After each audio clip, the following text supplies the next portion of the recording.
What the hell is training load? Welcome to day 6 of the What the Hell is Sports Science series, the series where I, Zach McLean, PhD candidate and sports scientist, break down everything you need to know about sports science. If you've ever trained for an event or worked with a high-level athlete, you've probably asked yourself, how do we measure exactly how hard a training session is? Well, it turns out that's a much harder question than it sounds. That's because the work that an athlete does and how hard that work feels are two completely different things. The work that they do is the external load. Think of the distance that you ran or the running speed or the total weight that you lifted.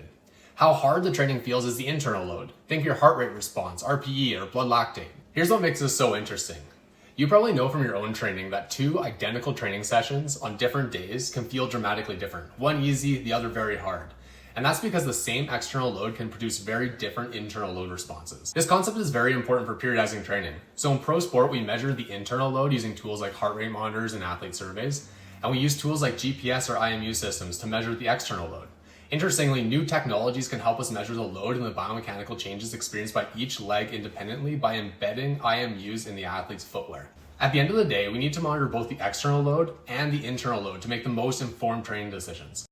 So the next time someone asks you, what the hell is training load? Tell them it's actually two things. How much work an athlete does and how hard that work feels to that athlete on that particular day.